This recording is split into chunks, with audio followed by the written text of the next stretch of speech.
Good morning friends.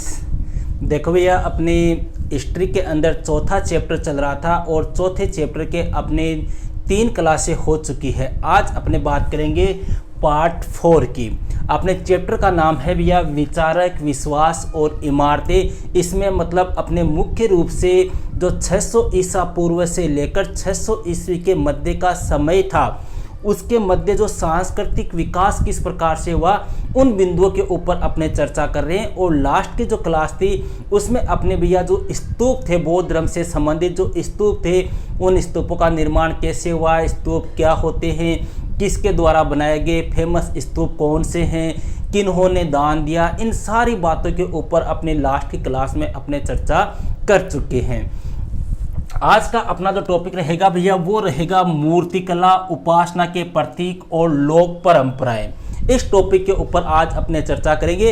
इसके बाद में अपने इस चैप्टर में भैया या कहे कि इस बुक में या इस भाग में अपने एक वीडियो और होगा। एक वीडियो के बाद में ये टॉपिक पूरा हो जाएगा, यह चैप्टर पूरा हो जाएगा, या अपने कहे कि ये बुक पूरी हो जाएगी। देखो, मैंने आपको सिलेबस में बताया था कि अपने इतिहास की 3 बुक है और 3 बुकों में से अपने पहले जो बुक है उसमें कितने चैप्टर है, 4 चैप्टर है और ये अंतिम चैप्टर अपना चल रहा है इस बुक का। और ये मान लो कि इसके बाद में इसका एक वीडियो और होगा इस चैप्टर का, फिर ये बुक आपकी कंप्लीट है, फिर अपनी नेक्स्ट बुक स्टार्ट करेंगे। रही बात नोट्स की, तो पहले अपने इसको थोड़ा समझ लेते हैं, उसके बाद में अपने नोट्स लिखेंगे। ओके भैया, तो देखो स्टार्ट करते हैं। सबसे पहले अपनी मूर्तिकला, उपासना के प्रतीक और लोक परंपराएं। देखो भैया, मूर्तिकला का प्रारंभ कब से हुआ, मूर्तिकला क्या होती है ये आप सब लोग जानते हो। इसका प्रारंभ किस प्रकार से हुआ था वो आपको थोड़ा सा मैं बताता हूँ। देखो भैया, आपको सबको पता है कि महात्मा बुद्ध की मृत्यु जो है ना वो कब हो गई थी, 483 ईसा पूर्व में हो गई थी। अभी कुछ दिन पहले मेरे पास में कमेंट आया था कि सर ईसा पूर्व और ईस्वी क्या होता है। कई बार बता चुका हूं, आज वापस बता रहा हूं भैया। ईसा मसीह के जन्म से पूर्व की जो घटनाएं हैं वो तो कहलाएगी ईसा पूर्व। मतलब ईसा मसीह के जन्म से पहले जो घटनाएं घट गई उनके पहले तो क्या लगेगा, ईसा पूर्व। और ईसा मसीह के जन्म के बाद में जो घटनाएं घटी है वो किस में आएगी, ईस्वी में आएगी। ठीक है, तो देखो भैया 483 ईसा पूर्व में महात्मा बुद्ध की जो है वो कुशीनगर में मृत्यु हो गई थी। एक लुहार था जिसका नाम था चुंद लुहार। उस चुंद लुहार के हाथों से सुअर का मांस खा लिया था, जिसकी वजह से महात्मा बुद्ध की मृत्यु हो गई थी। अब महात्मा बुद्ध की मृत्यु के बाद में क्या हुआ था भैया, उसके जो शिष्य थे उन शिष्यों में झगड़ा होने लग गया कि अब महात्मा बुद्ध का स्थान कौन ले। तो इसके बाद में भैया महात्मा बुद्ध की मृत्यु के बाद में भैया 4 क्या हुई थी, बौद्ध संगीतियाँ हुई थी। क्या हुई थी, महात्मा बुद्ध की मृत्यु के बाद में 4 बौद्ध संगीतियाँ हुई थी, या बौद्ध धर्म को लेकर सम्मेलन हुए थे, 4 बड़े सम्मेलन। वो सम्मेलन कब हुए थे, पहला सम्मेलन हुआ था भैया 483 ईसा पूर्व में। उस समय शासक कौन था, अपने हर्यक जो वंश था, हर्यक वंश। इस हर्यक वंश का शासक था भैया कौन, अजातशत्रु। तो पहली बौद्ध संगीति आपको पूछ ले तो किसके समय हुई थी, अजातशत्रु के समय हुई थी, महात्मा बुद्ध की मृत्यु के जस्ट बाद में। और इसी बौद्ध संगीति में भैया 2 पीठकों की रचना हुई थी, सूत पीठक और विनय पीठक। जो मैं आपको पहले लास्ट क्लास में बता चुका हूं कि सूत पीठक जो है उसमें महात्मा बुद्ध की क्या है, शिक्षाएं है, लेकिन अपने को इतना ध्यान नहीं रखना है। दूसरी बौद्ध संगीति हुई थी भैया 383 ईसा पूर्व में। यह हुई थी भैया नागवंश का शासक था कालाशोक, इसके समय। तीसरी बौद्ध संगीति हुई थी 251 ईसा पूर्व में। इसको आपको ध्यान रखना है भैया, कौन सी बौद्ध संगीति है, ये तीसरी है। ठीक है, और किसके समय हो रही है, मौर्य सम्राट कौन था उस समय, अशोक था। अशोक के समय यह संगीति हुई थी पाटलिपुत्र में अपने। और चौथी संगीति जो हुई थी वो हुई थी प्रथम सदी ईस्वी में। और इस समय शासक कौन था भैया, कुषाण वंश का राजा था कनिष्क। इसके समय चौथी बौद्ध संगीति हुई थी। अब ध्यान देना भैया, इस चौथी बौद्ध संगीति में अपने जो बौद्ध धर्म था वो 2 शाखाओं में बट गया। एक तो हीनयान और दूसरे क्या कहलाए, महायान। ध्यान से समझना, 4 बौद्ध संगीतियां हो गई। आपको मेन चौथी और तीसरी का ध्यान रखना है। तीसरी आपके सिलेबस में है भैया, कई बार पूछा हुआ है। तीसरी बौद्ध संगीति का आयोजन किस शासक के समय हुआ, कहाँ हुआ, कब हुआ। तो 251 ईसा पूर्व में मौर्य सम्राट अशोक के समय हुआ था। और इसी का आयोजन जो है वो पाटलिपुत्र में हुआ था। चौथी बौद्ध संगीति हुई थी कनिष्क के समय प्रथम सदी में, ठीक है। कुंडलवन कश्मीर में हुई थी भैया, ये ध्यान रखना। कैसे कै, देखो याद करने का सीधा सिस्टम याद रख लो, यहाँ पे भी कैसे क्या आ जाएगा, कै, ठीक है। अब ये चौथी बौद्ध संगीति हुई थी। इस समय बौद्ध धर्म भैया दो शाखाओं में बट गया था, एक तो था हीनयान और एक था महायान। ये देखो है क्या, हीनयान और महायान। हीनयान में कौन लोग आते थे, जो कठोर मार्ग अपनाते थे। कठोर मार्ग मतलब तपस्या वगैरह करते, तप वगैरह करते, अपने शरीर को मतलब पीड़ा देते, अपने शरीर को कष्ट देते थे, आरामपूर्वक जीवन नहीं जीते थे, वो तथा कठोर मार्ग। और ये बुद्ध को क्या मानते थे, महान व्यक्ति मानते थे। ये मानते थे कि महात्मा बुद्ध जो थे वो क्या थे, एक महान व्यक्ति थे। और इन्होंने किसका विरोध किया, मूर्ति पूजा का विरोध किया। इन्होंने कहा मूर्ति वूर्ति कुछ भी नहीं होती, वो तो क्या कहलाए, हीनयान। इसके विपरीत दूसरी शाखा थी भैया, उसका क्या नाम था, महायान। देखो मैं आपको मूर्ति पूजा से जोड़ रहा हूं कि किस प्रकार से मूर्ति पूजा वाला सिस्टम स्टार्ट हुआ था, वो चीजें मैं आपको बता रहा हूं। दूसरी शाखा कौन सी थी भैया, महायान। इस महायान का उसमें उल्टा था। ये क्या करते, सरल मार्ग अपनाते थे, मतलब आराम से शानो शौक से जिंदगी जीते थे, ऐसो आराम के साथ में जिंदगी जीते थे। और बुद्ध को ये क्या मानते थे, ईश्वर मानते थे। ये क्या मानते हैं, ये मानते हैं महात्मा बुद्ध एक महान व्यक्ति थे। ये कहते कि ना, महान व्यक्ति नहीं थे, वो तो गॉड थे, वो तो ईश्वर थे। और इन्होंने, महायानियों ने क्या किया, महात्मा बुद्ध की मूर्तियां बनाकर उनकी क्या स्टार्ट कर दी भैया, मूर्ति पूजा प्रारंभ कर दी। देखो ध्यान रखना, क्वेश्चन आता है अपने किस प्रकार से, महात्मा बुद्ध की मूर्तियां सर्वप्रथम बौद्ध धर्म की किस शाखा के द्वारा या किस संप्रदाय के द्वारा बनाई गई, तो महायान शाखा के द्वारा। दूसरा क्वेश्चन ध्यान रखना भैया, महात्मा बुद्ध पहले व्यक्ति थे जिनकी मूर्तियां बनाकर उनकी पूजा की गई। तो अपने यहाँ पर इनकी क्या की, इन लोगों ने मूर्तियां बना ली और मूर्तियां बनाकर क्या प्रारंभ कर दी, मूर्ति पूजा प्रारंभ कर दी। अब ये मूर्तियां भी भैया दो शैली में बनती थी। दो शैलियाँ कौन सी, एक तो थी गांधार शैली और दूसरी थी भैया मथुरा शैली। इनमें अंतर क्या है वो देखो। गांधार शैली की मूर्तियां कैसे पत्थर की थी, काले पत्थर की। और मथुरा शैली की जो मूर्तियां थी वो कौन से पत्थर की थी, लाल पत्थर की। गांधार शैली भैया अपने जो अफगानिस्तान, पाकिस्तान, पेशावर का जो क्षेत्र है, बलूचिस्तान का जो क्षेत्र है, उधर ये मूर्तियां बनती थी। और इन मूर्तियों की खास बात क्या होती थी, ये अलंकरण से युक्त होती थी, मतलब इनमें सजावट के ऊपर ध्यान दिया जाता था। बालों को अच्छी तरह से बनाना, अच्छी हेयर स्टाइल, अच्छी डिजाइन वगैरह, इनके ऊपर ध्यान देता था, पॉलिश वगैरह करना। इस प्रकार का कार्य कौन सी शैली में होता था, गांधार शैली में। जबकि मथुरा शैली की मूर्तियां जो होती वो कैसी पत्थर की थी, लाल पत्थर की थी। और इनमें भारतीयकरण को बढ़ावा दिया। भारतीयकरण मतलब यहाँ पर अपने सजावट को महत्व नहीं दिया गया था। यहाँ पर जो मुद्राएं थी महात्मा बुद्ध की, जैसे आंख बंद करके ऐसे बैठना, पद्मासन मुद्रा में बैठना, ऐसे हाथ जोड़ के एक पैर ऊपर करके खड़ा होना, इस प्रकार की जो मुद्राएं थी, उन मुद्राओं में महात्मा बुद्ध की जो मूर्तियां बनी वो कौन सी शैली में बनी थी, मथुरा शैली में। तो यहाँ तक अपने कोई क्लियर, कोई दिक्कत नहीं होनी चाहिए भैया। अब बात करते हैं आगे। देखो ये मूर्तियां कहाँ बनाई जाती थी, ये मूर्तियां बनाई जाती थी भैया स्तूपों के ऊपर। जैसे अपने लास्ट क्लास में बात की थी, अपने अमरावती का स्तूप, सांची का स्तूप जो कहाँ पर है, अपने मध्य प्रदेश के भोपाल में है। अमरावती का स्तूप कहाँ पर है भैया, आंध्र प्रदेश के गुंटूर जिले में है। और यहाँ पर जो मूर्तियाँ थी ना, उन मूर्तियों को जो यूरोपियन आए थे, अपने पुर्तगाली थे, फ्रांसीसी थे, अंग्रेज थे, वो अपने साथ यूरोप महाद्वीप में ले गए, ठीक है। लेकिन कुछ मूर्तियां अभी भी अपने भारत में है। जैसे अपने सांची के स्तूप पर कई मूर्तियां आपको मिल जाएगी।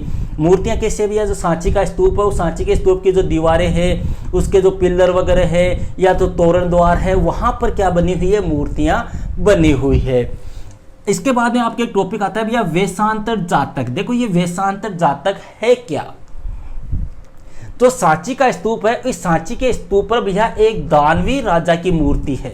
एक राजा था, बड़ा दानवीर था। उसने क्या किया, अपना समस्त राजपाट जो है वो किसको दे दिया, एक ब्राह्मण को दे दिया। और अपनी पत्नी और बच्चों को लेकर कहाँ चला गया, जंगल में चला गया। उसके जीवन से संबंधित जो मूर्तियां हैं, जो घटनाएं हैं, उनको अपने क्या कहते हैं, वेशांतर जातक। तो वेशांतर जातक क्या है भैया, एक दानवीर राजा के जीवन से संबंधित या घटनाओं से संबंधित जो मूर्तियां हैं, उन्हीं का संग्रह क्या है, वेशांतर जातक है। इसके बाद में आगे बात करते हैं भैया अपने बौद्ध मूर्ति कला की जानकारी हमें कहाँ से मिलती है। भैया एक रचना है, बौद्ध ग्रंथ है, इसका नाम है बुद्ध चरित्र। इस बुद्ध चरित्र से हमें बौद्ध मूर्ति कला के बारे में जानकारी प्राप्त होती है। और बुद्ध चरित्र की रचना किसने की थी? अश्वघोष ने की थी। ध्यान रखना भैया, अच्छा क्वेश्चन है। बौद्ध मूर्ति कला के बारे में हमें जानकारी किस ग्रंथ से प्राप्त होती है? तो बुद्ध चरित्र से। बुद्ध चरित्र की रचना किसने की? अश्वघोष ने। यहाँ तक क्लियर है।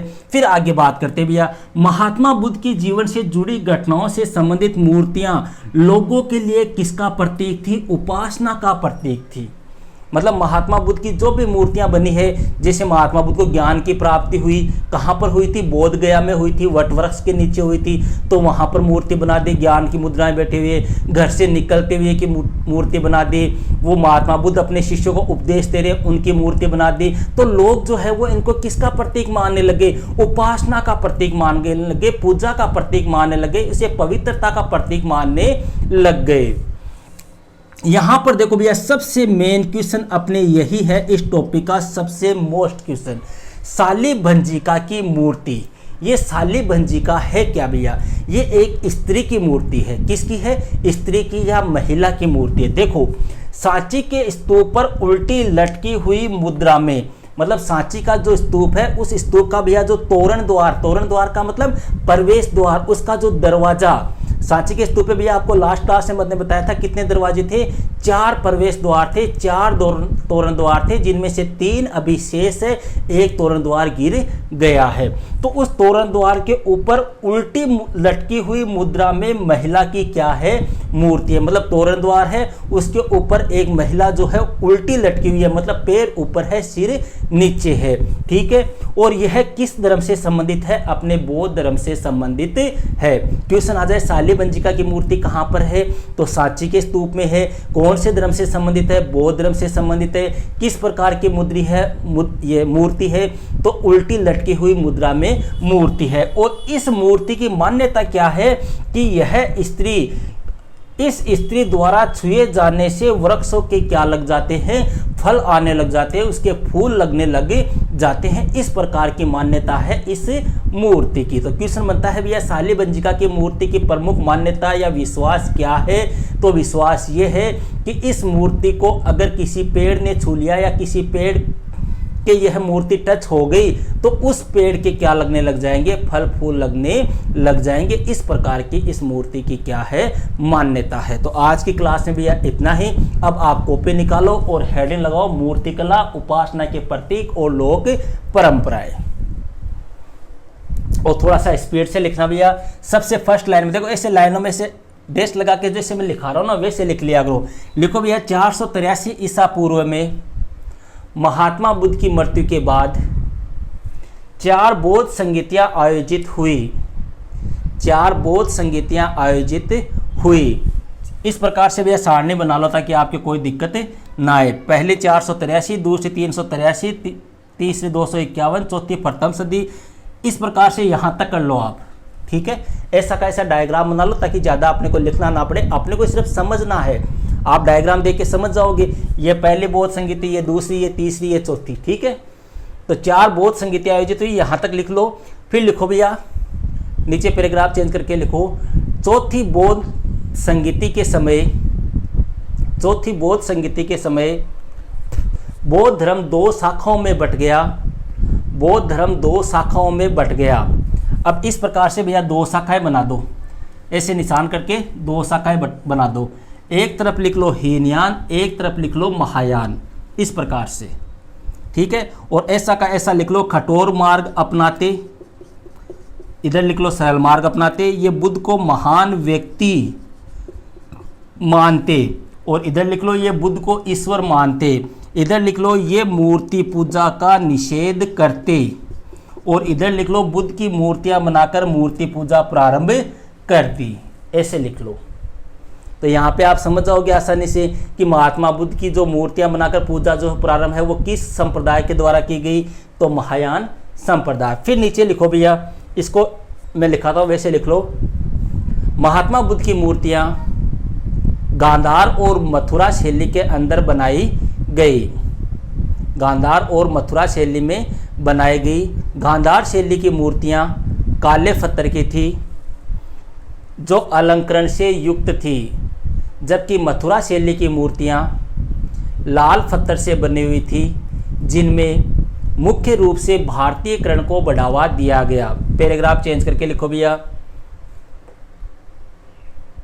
इस समय मूर्तियाँ स्तूपों पर बनाई जाती थी, जैसे सांची का स्तूप, अमरावती का स्तूप। फिर ये हेडिंग लगा लो छोटी सी, वेशांतर जातक। इसमें लिखो भैया, सांची के स्तूप पर बनी एक दानवी राजा की मूर्ति जिसने अपना सब कुछ एक ब्राह्मण को सौंप दिया तथा परिवार के साथ जंगलों में चला गया, उससे संबंधित मूर्तियां वेशांतर जातक कहलाती है। फिर नेक्स्ट पॉइंट लिखो भैया, बौद्ध मूर्तिकला की जानकारी हमें बुद्ध चरित्र से प्राप्त होती है जिसकी रचना अश्वघोष ने की, जिसकी रचना अश्वघोष ने की। आगे लिखो, महात्मा बुद्ध के जीवन से जुड़ी घटनाओं से संबंधित मूर्तियां लोगों के लिए उपासना का प्रतीक बन गई। फिर एक छोटी सी हेडिंग लगा लो, शालिभंजिका की मूर्ति। इसमें आगे डैश करके लिखो भैया, यह सांची के स्तूप पर उल्टी लटकी हुई मुद्रा में महिला की मूर्ति है जो बौद्ध धर्म से संबंधित है, जो बौद्ध धर्म से संबंधित है। इस मूर्ति की यह मान्यता है कि यह स्त्री या इस स्त्री द्वारा छुए जाने से वृक्षों के फल और फूल लगते हैं। ये लो भैया, आपका ये टॉपिक क्लियर हो गया है। अब अपने चौथा जो चैप्टर है इसका एक वीडियो और आएगा, फिर आपका ये चैप्टर कंप्लीट हो जाएगा, या अपनी भाषा में कहे तो आपकी ये बुक क्या हो जाएगी, कंप्लीट हो जाएगी। देखो कौन सी बुक है वो भी मैं आपको बता दूं, ये बुक चल रही है भैया अपने, ठीक है, भारतीय इतिहास के कुछ विषय भाग फर्स्ट, ये अपना कंप्लीट हो जाएगा, फिर अपने सेकंड भाग स्टार्ट करेंगे। ओके भैया, दैट्स ऑल।